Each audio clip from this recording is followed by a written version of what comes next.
Welcome back to the Happy Saver podcast. I'm Ruth, a personal finance blogger here in Aotearoa. And in this podcast, I chat with a diverse bunch of people. I learn their story and I condense it down so that you can hear helpful, relatable stories from Kiwis who are sharing their experiences, their tips and point of view on personal finance in New Zealand. So let's crack on. I met 29-year-old Dylan when he heard my call out for younger people to get in touch and share their stories with money. And through luck and good timing, aged just 21, he found himself buying his first property, an empty section, and then one thing led to another. He stumbled upon a cracking good deal, paying just 18 grand for a second section. Now, this sounds impossible, and stories such as this need a deeper dive. And as a soundbite, it's a good one, but I know that there is a lot that goes on behind the scenes that never gets explained. Well, today I will explain, sharing not only how he purchased property, but the numbers behind it, the lucky breaks he's had, and the fact that since he learned about FIRE, which is financial independence, retire early, he is now diversifying by investing in KiwiSaver and also ETF share investments. Plus, he advocates good financial management to both whānau and friends. And now that he is joining his life with the love of his life, this late 20-year-old is on an excellent trajectory for a great financial future. But before I begin, I've got a quick message from the awesome team at Pocketsmith, today's sponsor. Are you busy? I'm busy. Everyone's busy these days. That was one of the main reasons why I stopped tracking my income and expenses by hand and switched to Pocketsmith instead. I took a bit of time to learn how it all works, and now 99% of the work is done for me. I use Pocketsmith to track my household's multiple income streams, plus our random assortment of weekly, monthly and annual expenses. Whenever I can, I look to automate and optimize household systems beyond simple budgeting. A fun fact, if you are one of the 88% of Kiwis who invest, Pocketsmith also connects with most KiwiSaver providers, investment platform Sharesies, and it lets you integrate with your ShareSite investment portfolio. If you want to supercharge your finances with Pocketsmith, they've got a deal for you. Happy Saver listeners get a whopping 50% off your first 2 months of Pocketsmith's premium plan. To get your deal, go to pocketsmith.com/thehappysaver. That's pocketsmith.com/thehappysaver.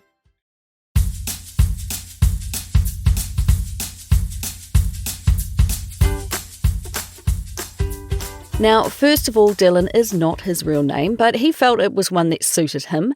And a little later on, he will also share some information about his partner, 34-year-old Michaela, which is also not her real name. Now, Dylan wanted to keep his location quite vague, so I'm going to describe where he lives as a really special part of the country. It's a geographically large, remote, but accessible tourist region in the rural South Island. I've visited the area of the Motu where he lives many times, and he is certainly located in a stunning part of New Zealand, that's for sure. He was lucky enough to be born in this area. He attended local schools, and although he has come and gone over the years to study and travel, he keeps returning as it is a place he is deeply connected to. He is the oldest of 5 kids, and he is close to all of his siblings, and they all live within 3 hours of each other. His parents are in the area too, and as you'll hear in a moment, it's a family affair when it comes to business and working. When Dylan was young, his parents went into partnership with a business partner, and they started a local tourism venture. Now, on the Dave Ramsey podcast, he says that the only ship that sinks is a partnership, and this proved to be the case, with their partnership imploding and Dylan's family being left to pick up the pieces. They lost everything they had created, but they managed to keep their home, which they had to fight to hang on to. It not only really set them back, but it actually forced them to then sell their home and move their family away from the area to a bigger city so that his parents could pick up work and rebuild their decimated financial lives. But they vowed that they would return one day, and his parents went back to their former careers, and Dylan said that they just hammered on, doing what needed to be done, and although they were down, they were never out. And Dylan said that he and his siblings had a great upbringing despite the setback. Many members of his wider whānau and extended family, they work in and around the building industry, from builders to quantity surveyors to property valuers, so they naturally lean towards getting back into property ownership. So as soon as they were back on a stable financial footing, they moved their family right back to the small town where they'd been forced by circumstance to leave, and they even repurchased their old home and then began to build up a tourist accommodation business. Over the years, his parents have purchased additional properties in the town, and eventually Dylan was to join them in working in the business.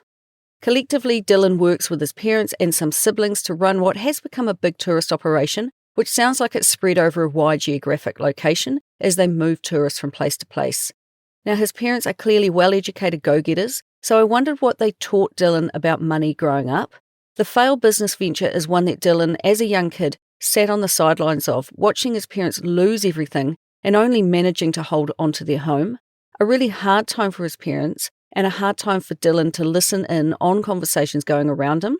And listening to him speak, it sounds like his parents educated their children in just what resilience and rebuilding look like in action. You just get on with it. And the more I spoke with Dylan, the more I could see that these days he is also a very resourceful person. From my own experience of growing up in a very small town, you just have to be, and the wider your variety of skills, the better off you'll be. Dylan went all the way through school and said particularly when they returned to their roots, it was a fantastic childhood. Even though he said they were broke, no excuses were ever made. He does not recall talk of budgeting, but there was clearly a level of budgeting going on in the background, as his parents were hustling for income and seemed good at planning ahead, and therefore the kids got to do what they wanted to do. And he said his parents never took on debt outside of their mortgage. They never used credit cards, and none of his family does to this day. They put their money towards things they valued, such as extra lessons for the kids in their area of interest, and they sound like they shopped smart.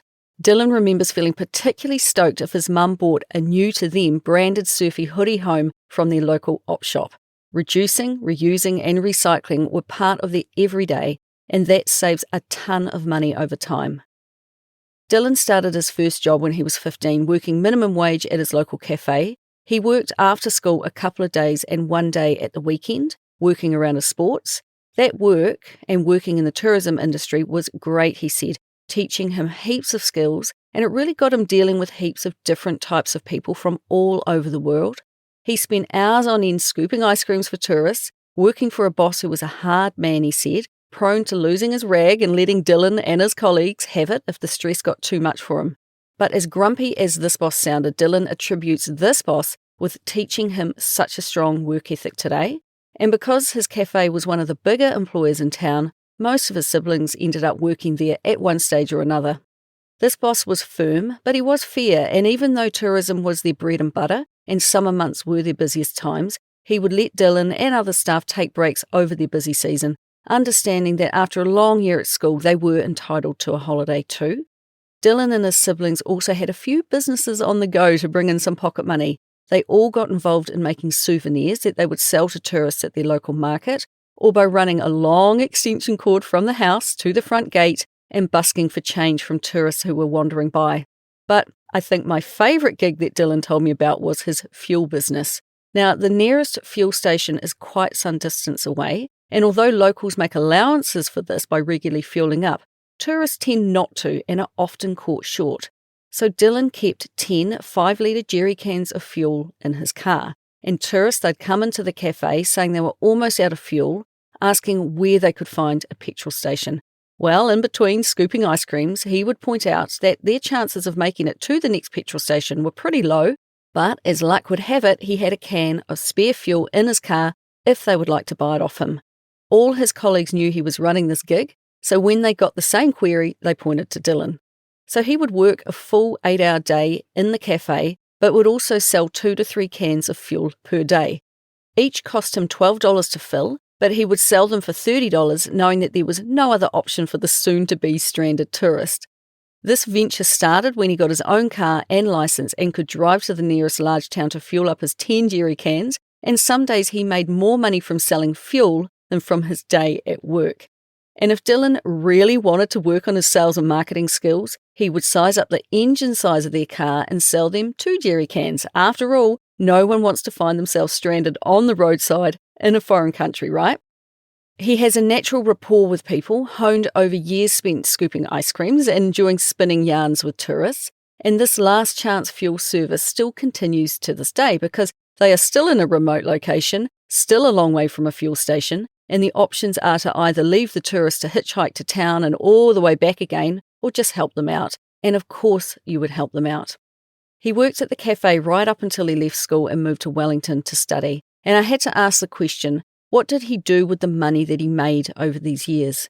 In a good move, he signed up for KiwiSaver as soon as possible, and he put a portion of his wages there from the get-go.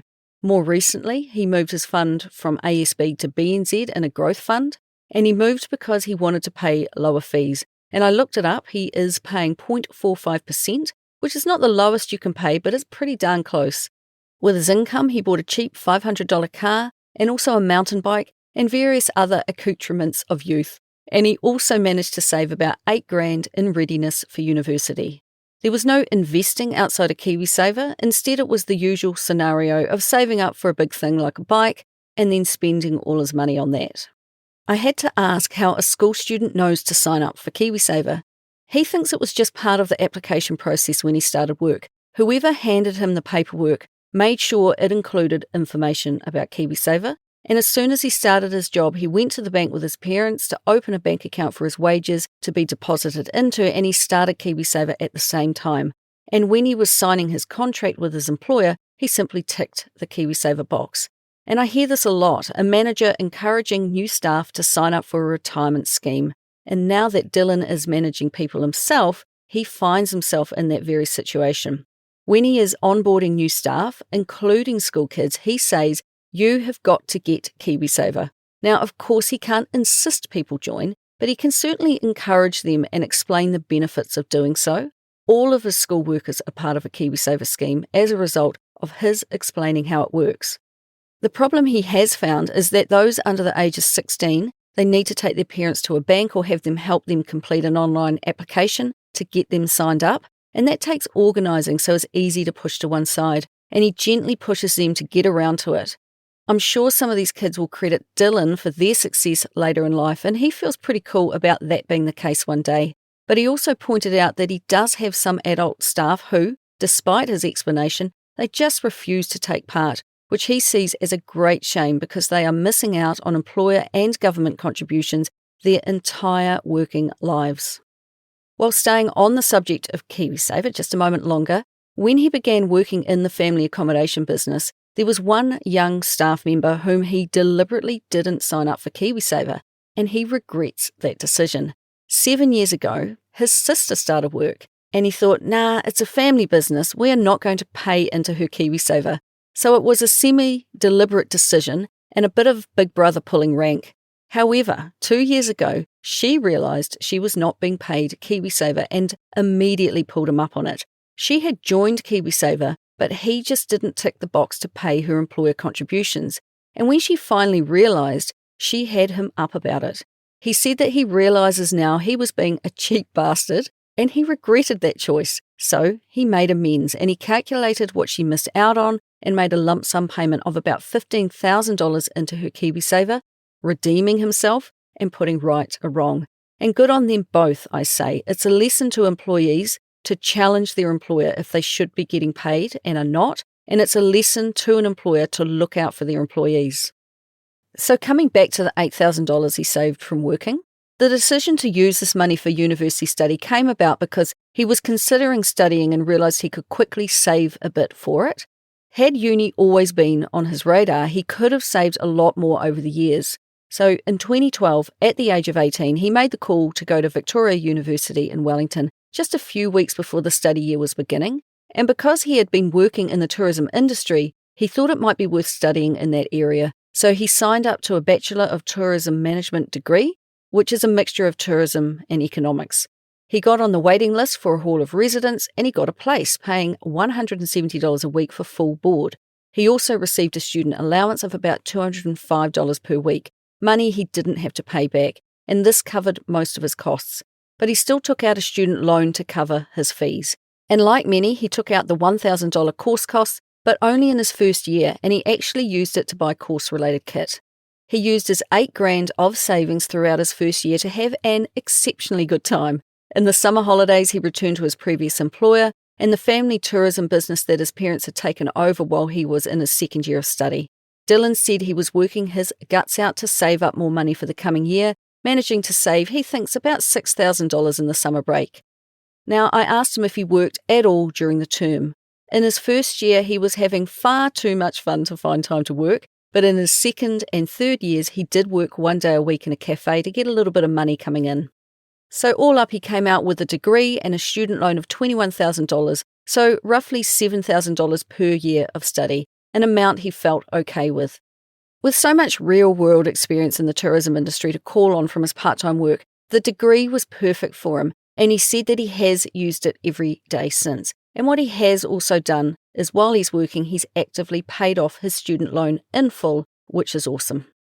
I asked him if it was a conscious decision to fund his education in this way, using a mix of student allowance, student loans, and working. Well, no, it probably just happened, he said, and there did not appear to be any other options. He wanted to go to uni, and no one else was going to pay for it, so he had to sort it out himself.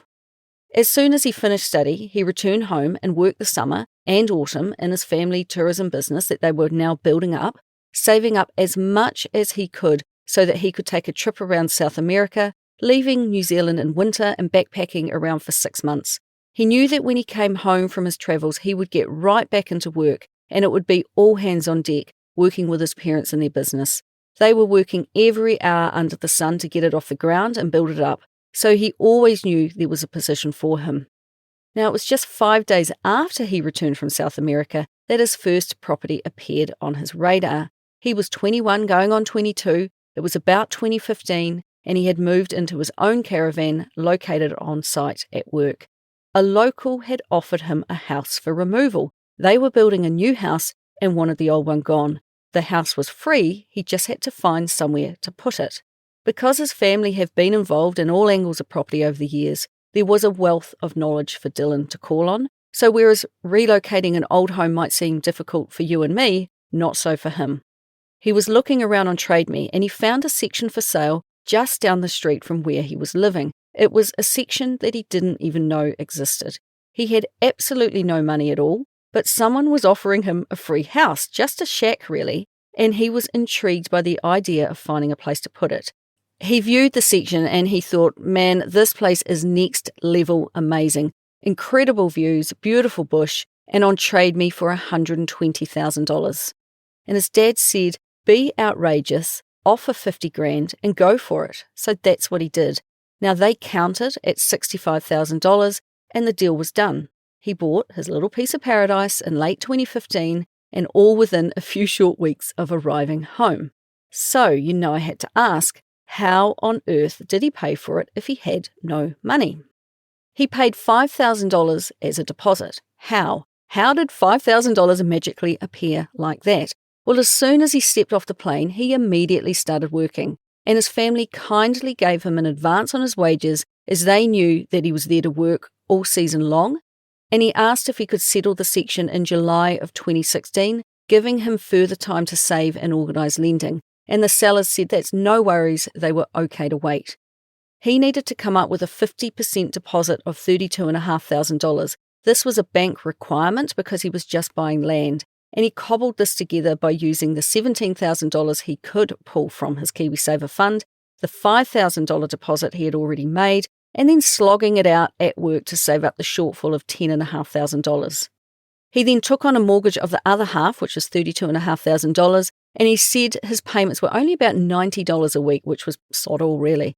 Dylan said that at this time, life was pretty awesome. He was in his early 20s, he was living the dream with steady work, living in his own cheap caravan, and he had heaps of interesting and fun people coming and going. And although the original point of the section was so that he could relocate a free house onto it, once they took a much closer look at the house itself, that all just got a bit too complicated and expensive. So no house, but a nice plot of land instead.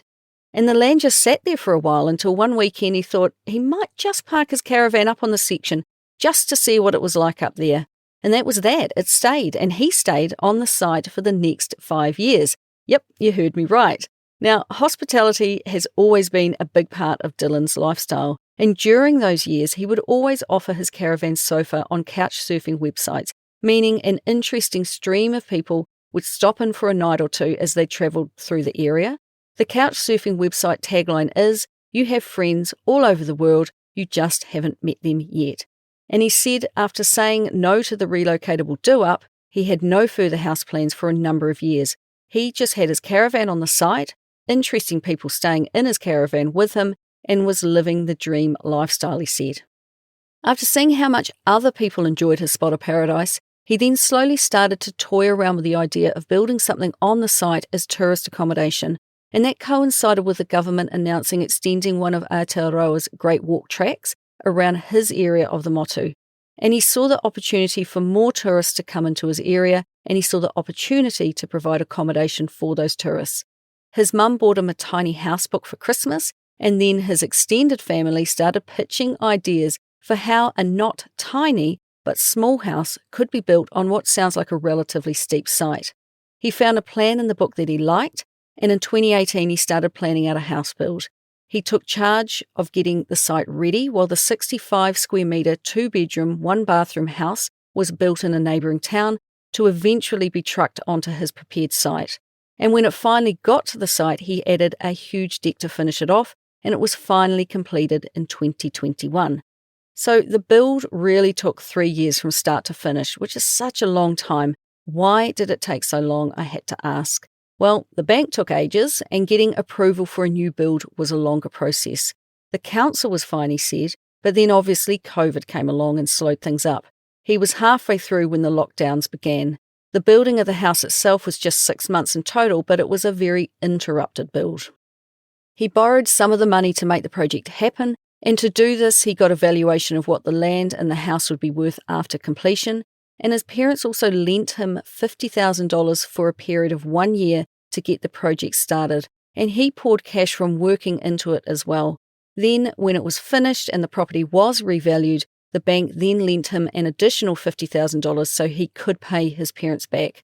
So given it took so long from start to finish, and had he worked the whole time, he paid for as much with cash as he could. He had to spend so much money to prepare the site before he could even approach the bank. He saved and spent $30,000 on a driveway so that he could get his future house onto the site. He paid cash for house plans, engineers' reports and soil reports. He paid cash for all the materials for a huge retaining wall, but he cut costs by having his mates turn up for a working bee, and payment to them was 2 kegs of beer once the job was completed. His total mortgage debt for the entire project, including the land, was then $315,000. And when it comes to the cost of a self-build, particularly one spread over a number of years, I find it's always hard to come up with concrete numbers from the explanations people give me, but all up between borrowed money and cash paid up front, I think he said it cost him $440,000. And that amount got him a fully complete and furnished house ready to be rented out to tourists. It was never his intention to live in it. It was always to rent out to tourists. And he stays in it the odd night, but otherwise it is rented out for $450 per night. To which I said, holy moly, this is why I can't afford to travel in New Zealand, but he kindly pointed out that his family offers tent sites in his area for people just like me. So what about his income during this time? He seems to be an excellent saver to pay cash for all of this work. So during the early years of this build, in about 2018, he was earning about $50,000 before tax, he said. So he kept his living expenses extremely low by living in a caravan and put as much cash into his build as he could, therefore reducing how much he needed to borrow. His work is seasonal, and while things have changed now because they have worked so hard on growing their business and they are more steady over the year, at that time they were much quieter in the winter months. So Dylan spent his time backpacking around New Zealand, and what he also did at this time was find extra sources of income wherever he could, and that included walking waterways and beaches, looking for gemstones that he could sell. And when I asked him if he ever managed to find anything to sell, he said that he certainly did. So who knew that such a thing existed, right? And I might spend a bit more time looking at the ground when I go out for a walk in central Otago. I might strike it lucky and find some gold somewhere. During the 2019 winter, he was able to save up enough money to head to Europe for 6 months. It was at this point I had to ask how, when he earned so little money, was scraping by and building a house, did he afford this? And he said he did it on the extreme cheap. He sounded like a master at budget travel. He couch surfed for his accommodation and said that on these big trips away he would spend in total about $10,000. He got in touch with the people who had slept for free on his sofa over the years, and he went and slept on theirs for free. All that hosting he did in his own caravan meant many favours were owed, and he called them in as he travelled Europe. He took cheap public transport, and he caught up with heaps of mates along the way. He returned home for another busy summer season, And then the planning and the building of the house began in earnest, with all of his money going into the project. He didn't mind at all because he loved the excitement of the whole process, even though it was a very slow-going process. So while that was simmering away in the background, another good thing happened. He made a new friend, Michaela, a healthcare worker who had also moved to and fallen in love with his part of the countryside, moving to a bigger town in his region.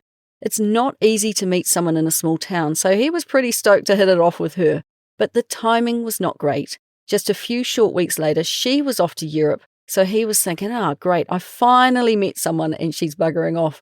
But keen to get to know her a bit more, he was able to get away from work and join her in Europe for a bit, once again on a tight budget.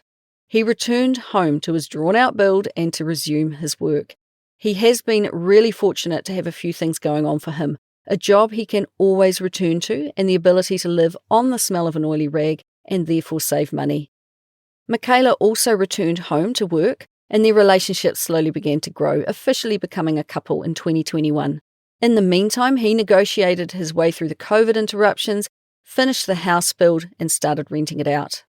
He remained living in his caravan on site, and when there were no guests, he would wander up to his house to use the amenities and watch the big screen telly before returning home to his caravan to sleep.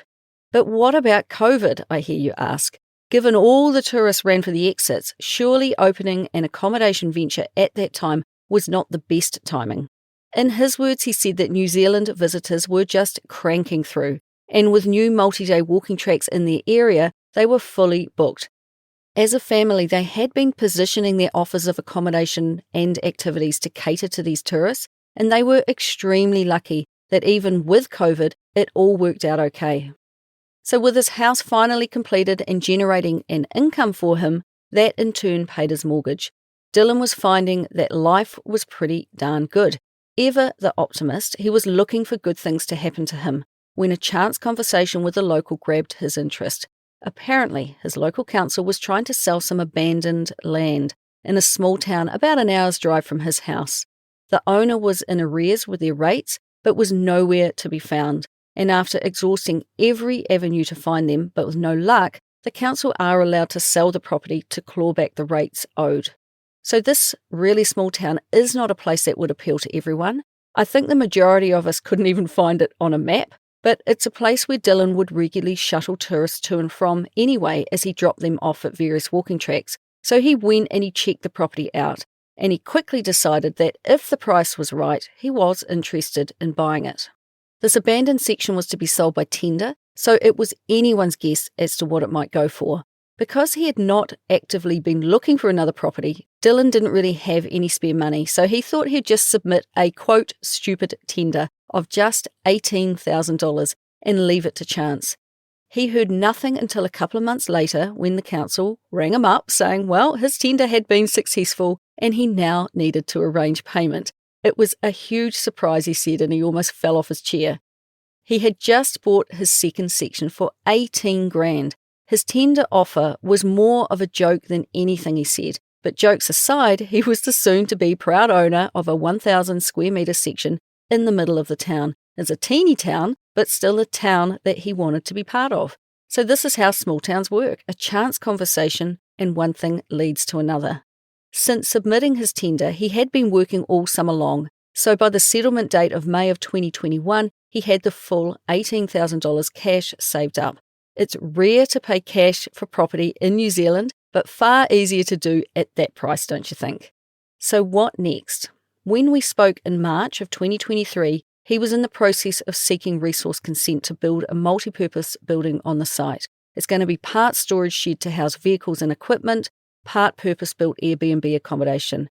Income will come from guests who pay to stay and money from renting out the storage shed, and he will need to finance the build with a mortgage. So how did he learn all this? Because finding the site in the way he did and purchasing it, well, this is all quite complicated and unusual, and he credits his dad and family's knowledge about building with helping him navigate each new situation, the tenders, the mortgages, developing a multi-use site, working out how to make money out of it, getting equity out of his existing property, using the shed for commercial use, for example. As a family, they all talk to each other and they help each other out, and that has been instrumental in what he is doing. But anyone who has listened to my podcast for a while will know that I'm in favour of diversification and having a variety of different assets. If all he had to tell me about was his next property deal, I probably would not have taken the time to chat.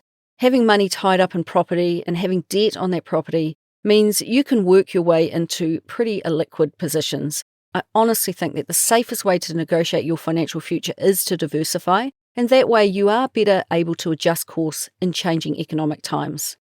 So why did I want to share Dylan's story? Because his journey with money is evolving, which I found interesting and I thought you might too. When he was at uni, he started a spreadsheet to calculate where his money was coming from and going. He kept it up for a time because he needed to pay attention, but then he let it slide for a number of years. His attention was reignited when he was getting his build and his Airbnb property up and running. He needed to pay attention to where his money was going again, and he also started to seek out some new information to add to his financial knowledge. In 2022, something else also started to get his attention, the share market, and this is where his financial flop gets a mention.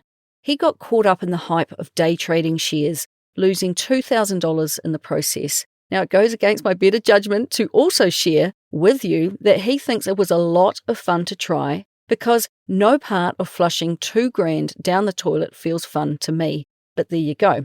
He said it was pretty exciting while he was doing it. He loved the yarns about shares and companies and following them online. And interestingly, he loved the dark screen with lots of colours and graphs in action. He wanted to see markets and graphs and lots of action to just keep him excited and engaged while he lost his money, which sounds very much like a casino to me, just saying. And he now sees it was just irresponsible.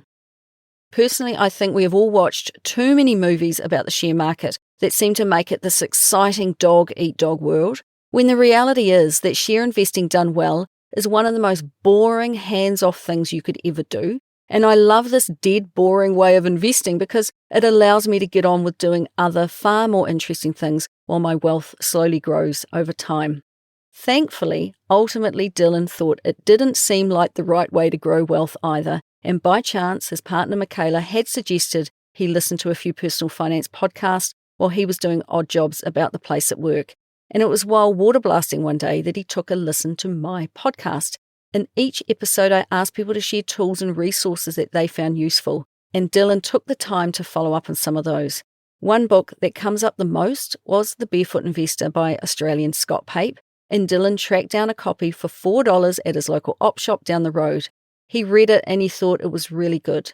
Michaela had a read as well. He then followed up the mention I'd made of Canadian-American blogger Mr. Money Mustache, real name Pete Adeny, and he was like, oh my God, this is pretty much me. This is my vibe. Pete likes to work with his hands, fix up houses, invest in the share market, and maximize his enjoyment of life. Dylan began to work his way through his entire website of blog posts. Dylan, like Mr. Money Mustache, loves doing all kinds of physical stuff. He enjoys gardening, cutting his own grass, fixing stuff, and DIY maintenance, and he loves all the house-related tasks that would really put a lot of people off owning property. And that resource ignited the idea of early retirement, and it led Dylan to further research how early retirement is even possible. And he started to dig around for even more information. A cousin of his had always had an InvestNow account, and while Dylan was day trading and watching his investments fall off a cliff, his cousin had showed him what funds he was invested in, funds that didn't appear to be dropping to zero. It sounded good, a better way to grow wealth. And because his new build project was stable and all his bills were being met, he had money starting to build in his account that he was keen to find a use for. He read up about FIRE, which is Financial Independence Retire Early, and realised that, holy heck, he could work himself into a position to become work optional. With rental income, a PAYE job, and other side hustles, he is already bringing income in from a variety of sources, which is increasing his diversification and making him less reliant on one particular stream of income. Multiple income streams are a really good way to cushion yourself when you are working towards early retirement. So, learning about FIRE was a huge learning curve and brand new information.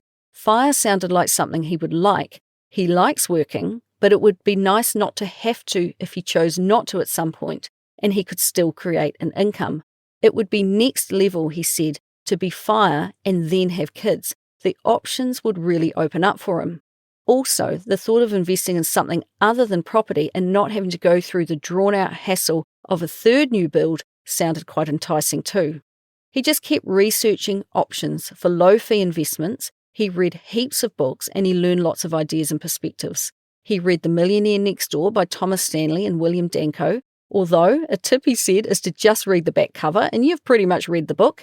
He said in one sentence you can get the vibe, and I'd actually point out that you can read the modern-day version of this book, Everyday Millionaires by Chris Hogan, and I think the whole book is worth a read.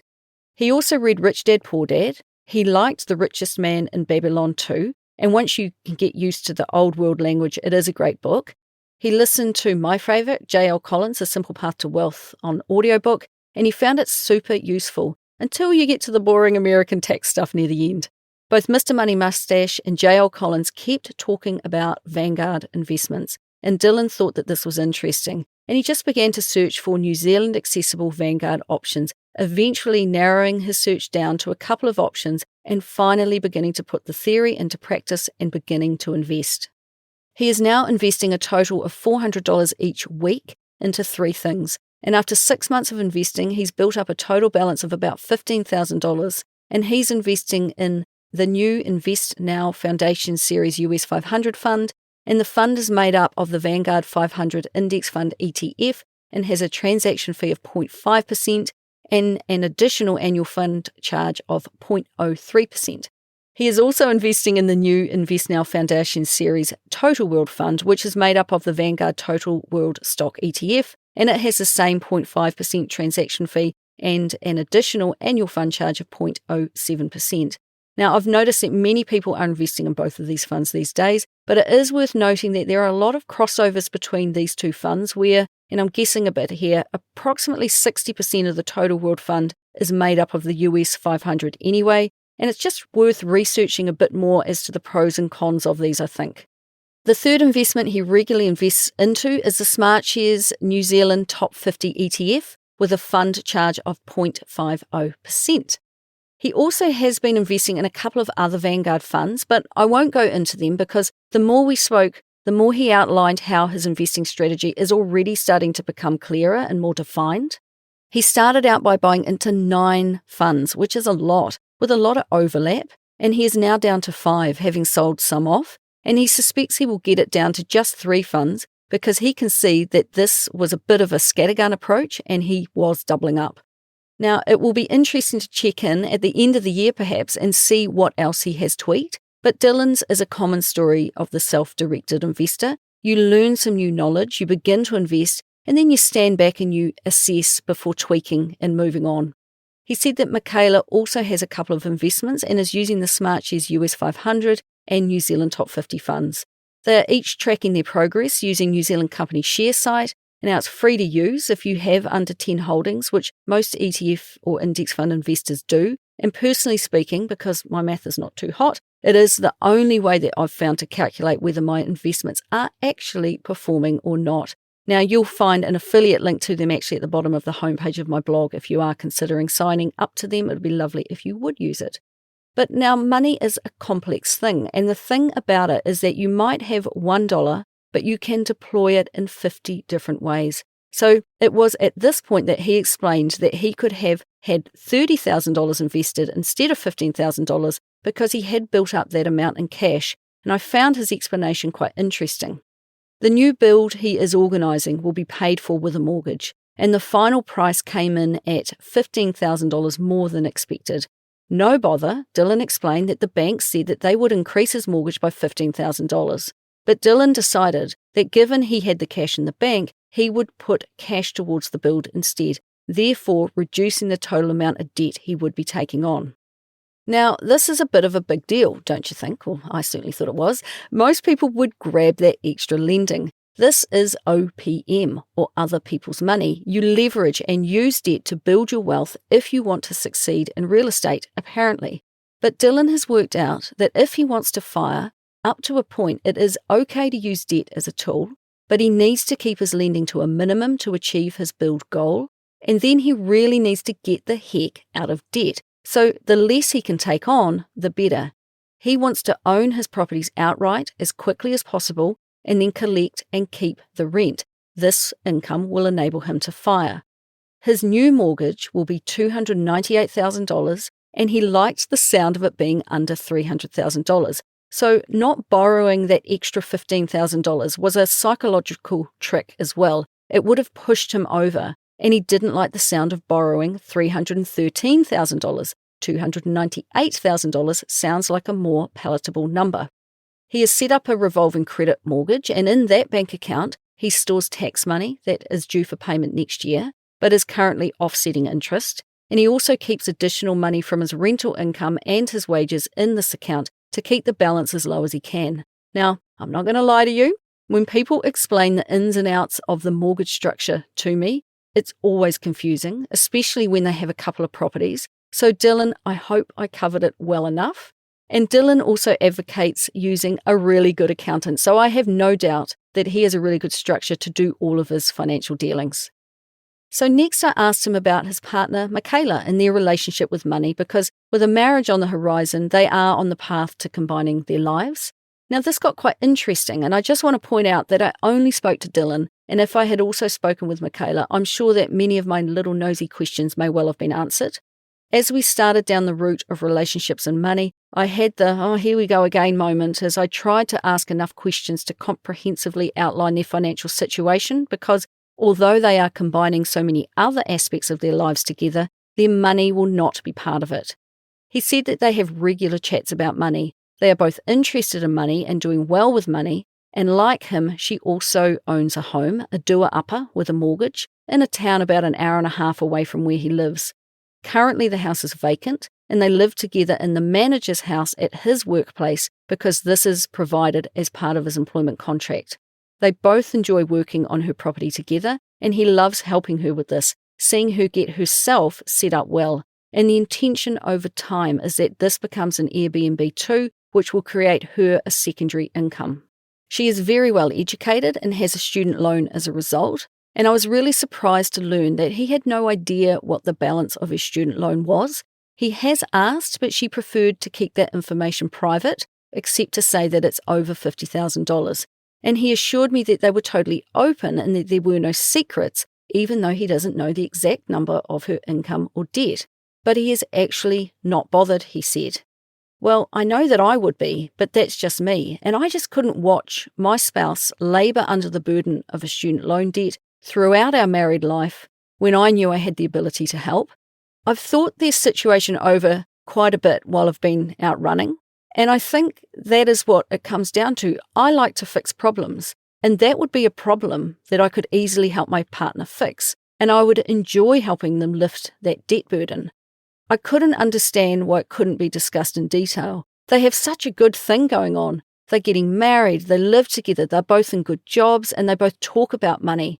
So why can't they openly discuss what she owes? And how can he feel comfortable not knowing that amount? And how can she feel uncomfortable not sharing that information with her spouse? Maybe it's just because I've listened to too many US podcasts where it's not uncommon for people to have hundreds of thousands of dollars of student loan debt. And all I can think about is the fact that I would not want to know. Instead, I would have to know that information heading into a marriage. Why? Because I would consider my partner's problem to now become my problem. And we all know that a problem shared is a problem halved. But although they are combining the rest of their lives, they are keeping money apart, and they have completed a contracting out agreement with the help of a lawyer. I asked why the need for such caution. Probably, he said, because of horror stories he hears about when couples split, and that he has more to lose than her. She offered to sign a contracting out agreement, and he was like, yep, sweet. And when I briefly asked about both of their parents' money setups, Dylan said that his parents have combined finances, but Michaela's does not. And he thinks that they might readdress this agreement in the years to come, but there does not seem to be a clear pathway to this. And I noticed as I was writing this episode up that the lines between speaking exclusively about himself and speaking as a couple became more blurred the longer he spoke, pointing to the fact that they will just become closer and closer personally and most likely financially too. But they have discussed what might happen when they have children, and in the agreement, it stated that the person who remains working shares their money with the stay-at-home parent, and that includes them having to pay into the other's KiwiSaver to the same value. Now, I know that marriages fail, and they fail for many reasons other than money, and I get that. But the people I know who really seem to get ahead financially, and the people who are financially independent with work being optional, well, I can't help but notice that they handle their money as a team. Any money coming in, no matter who earned it, is family money, and it just cuts down on math. And being on the same page with money, it irons out many other problems in life. And my cynical take on things is that the threat of future divorce and having to halve your net worth, it should be the impetus to really grow your net worth as big as you can together, and in that way, you have something decent to cut in half when you split. And a final note is, if you have all of your financial cards on the table for each to see, but you don't have a binding contracting out agreement, divorcing is far easier because you can see what to split instead of using lawyers to extract the exact financial position of your unwilling spouse so it can then be divided. So, right, that's enough of my opinions and it's time for me to move on. But hey, isn't this just fascinating how people arrive at the place they're at? And I'm not passing judgment. I think it's just interesting to share because you might be listening to it and applying it to your own situation. Dylan said he would put his biggest financial success not down to money, but down to a positive attitude in life. His financial success would obviously be being in the right place at the right time to buy a good section, but we both agreed that if you have a good attitude, you are open to luck happening to you because you are always looking for something interesting to happen, like looking for a good property deal, for example. Plus, when you see an opportunity, you take action on it. He always makes sure he focuses on the positive outcomes rather than the negative, and he actually credits the controversial old book, The Secret, with cementing his good attitude and drawing good things into his life. So instead of just wishing good things to happen, he actively works to turn a good opportunity into a reality. And as for his elevator pitch, it would be something along the lines of, don't touch a credit card, use a debit card instead, delay gratification. He has wanted to buy a Tesla for a while, and at a stretch he could actually manage to make that happen now, but he won't because it would get in the way of his other goals. And he would encourage you to invest your money in KiwiSaver. Earlier, I mentioned that out of necessity, he began tracking his money while at university, and more recently, he has been tracking his net worth via a tracker called My Wealth Dashboard, which he found for a one-off payment of $50 on Etsy, and he has tried a few budgeting apps, but has settled on this one and he really likes it. And because I always get deep into the weeds in my conversations with people, my line of questioning got a bit vague here and I missed out on some details, but I can tell you that his current net worth is about $482,000. So this is the total of what he owns versus what he owes. And it is a bit tricky to work out because he has a new build in the works and is spending cash where he can, borrowing when he needs to, and he has cash in the bank which is offsetting interest payments but will soon be spent on taxes or buildings. So it's complicated. But a few interesting facts are that his $18,000 section is, get this, worth $120,000. How's that for capital gain? He puts the value of this property at $170,000 though, because he has already put $60,000 cash into getting the planning process underway. His first house has a current value of about $540,000, and he's got $27,000 in KiwiSaver and of course $15,000 in Invest Now. His current debt is around the $300,000 mark, but this will increase as his second house build progresses. After expenses, including his mortgage, he explained that his house is providing him with an income of $30,000 per year, and this is considered to be quite high, but the result of a high nightly rental rate. So combine that with his wages from his full-time job, the ability to live cheaply and manage his house, and the income once his next property is ready to live in, and you will most likely agree that he will have created himself a really good income which comes from several sources. He also has one more string to his bow, and that is that he does some contract gardening work too. So I like the diversification of his income streams because it means if one dries up, another can cover it. And I can absolutely see the similarities between him and Mr. Money Mustache. Both are very busy people. Now, because he built a new home that he rents out, he can still claim back interest paid on his debt. unlike others who are buying and selling existing homes and moaning that they can no longer claw back tax, because his house was built after March of 2020, the interest he pays on his mortgage can be offset against the tax due. The government wants people to add to the housing stock, and that is what he has done, and he is about to do again. He said he would not buy an old house for this reason because claiming back the interest he paid last year was, in his words, lovely. Of course, none of this was in his mind when he built. He just wanted to build a house, showing that most investors, property or otherwise, are just making it up as they go along. And what advice did his parents teach him about money that he remembers? He thinks he has always been pretty good with money all along, and those skills came from paying attention to what was happening at home. But if he was to narrow it down, he might say some advice was to buy property as soon as he could, and to always live within his means. As a family, they never spent money that they didn't have, completely staying away from consumer debt. So, what is his intention with his portfolio of investments? Where does he see himself in 5 to 10 years? He estimates he will be FIRE and able to make work optional within 7 years. He does not intend on getting a mortgage for a home that they would live in, because that home would not pay them rent. His current arrangement is that by renting out his house on Airbnb for $450 a night, his mortgage is covered and some. The same will be true for the second property that he is gearing up to build too. And the day he takes on debt to pay for a house that they live in, he will have to work to earn an income to cover that mortgage. So while they have the work perk of living in a manager's house, he will direct his money into assets that return him an income. He has always been frugal. Spending money for the sake of spending money is just not in his psyche, and he naturally has low living expenses, spending about $25,000 per year to cover all of his costs. Dylan and Michaela follow a plant-based diet, and in the last 13 months, he spent $4,770 on food. They now go halves on food, so looking ahead, he thinks they'll both spend about $6,000 in total. They drive a Nissan Leaf, so they pay $0 for fuel, and it has a good range and gets Michaela to and from her workplace an hour away. And he also has a work ute at his disposal. They are both runners, and running is his fourth biggest expense after paying interest, paying his accountant, and insurance. Running cost him $5,500 in the last year, and that covers shoes at about $300 a pair, competitions, and a coach. And since following Mr. Money Mustache, he has cut back his dining out, and in the previous 13 months, he spent $2,700 or just $207 a month eating out. Now, when he is doing his sums around early retirement, he is using an annual spending figure of about $35,000 per year, meaning that his FIRE number, or the sum of money he would need to have invested to return him $35,000 of income a year, would be about $875,000 invested in assets that return him a passive income.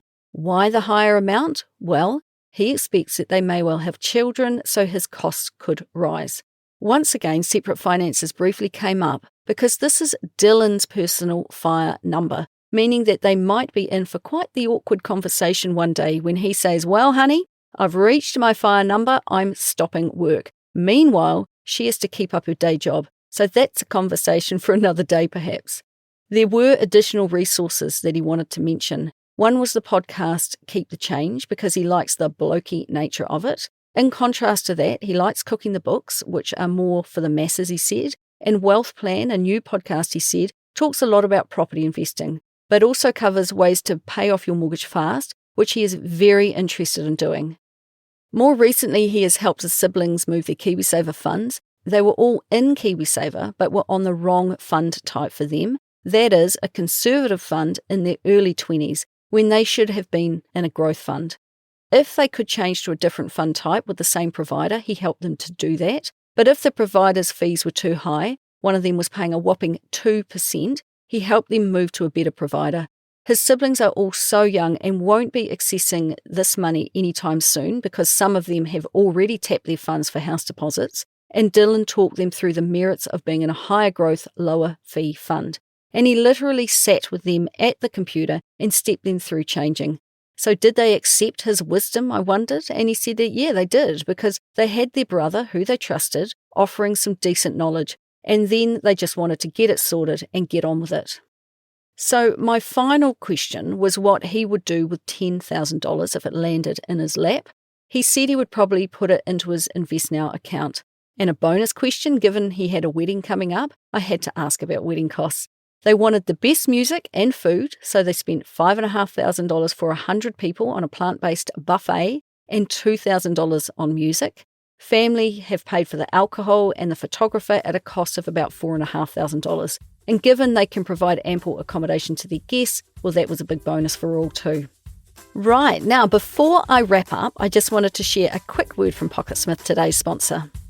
If you want to supercharge your finances with Pocketsmith, they've got a deal for you. Happy Saver listeners get a whopping 50% off your first 2 months of Pocketsmith's premium plan. To get your deal, go to pocketsmith.com/thehappysaver. That's pocketsmith.com/thehappysaver. I loved my chat with Dylan, and I'm sorry that I didn't get the opportunity to kōrero with Michaela, because I think that hearing her story would have added another layer to this episode, but who knows, they might be a revisit in a few years' time. I saw their situation as 2 lanes merging like a zipper, but the merge was still in progress as they were both trying to work out the direction the other was taking, and it was interesting to learn about them. He was a reflective individual with a curiosity about him that meant he was really interesting to speak with. He is learning so much, but also now has enough key things under his belt that he doesn't have to pay as close attention like he once did. That intense period of learning about housing has moved on. He is just carrying out his plan now, earning income from one property as he builds the next one from scratch. He is still on the learning journey with his share investing though, and he is continuing to refine what he invests in, moving away from the scattergun approach that I think all of us as new investors go through. And already I could tell that he has crested the knowledge wave and is settling in for the duration. So probably the next biggest learning curve is negotiating married life, and in particular, how their finances will be handled together as a couple and separately as individuals. He is 29 and has been his own person for a long time, as has Michaela, who is early 30s. So their perspectives on how they handle money may well change as they continue to interweave their lives, and it will be interesting to check in and see where they settle. And the final standouts for me are how, if you have a positive attitude and a curious disposition, interesting opportunities come up. He has shown that with the 2 properties he has purchased, both arising from chance conversations, but he followed up on them, which is what got him to where he is now. And the other standout is that regional New Zealand is such a fabulous place to live. You can't be a one-trick pony when you live in the sticks, and between the 2 of them, they have such a wide variety of skills, and that is what every small community in Aotearoa needs. So for anyone in a big urban centre feeling like the underdog who can't get ahead, I'd encourage you to take a road trip to the regions and check out what is there. And when you get there, talk to people. People are fascinating if you take the time to ask them about themselves. And take extra fuel, because if you get caught short, the chances of finding an entrepreneurial local willing to charge you above the odds for a litre of gas is pretty high. And finally, thanks Dylan for taking the time out of your busy schedule to chat with me about your situation and share just a snippet of Michaela's too. And congratulations on your wedding day, and best wishes for a long and happy life together. So that's all from me this week, and if you want to get in touch, you can find me at thehappysaver.com. And please do share this podcast and my blog with your friends. It's the best way that people can learn about it. And I would love it, obviously, if you would talk more about money with your own friends and whānau and help me continue to help others be better with money. So until next time, happy saving.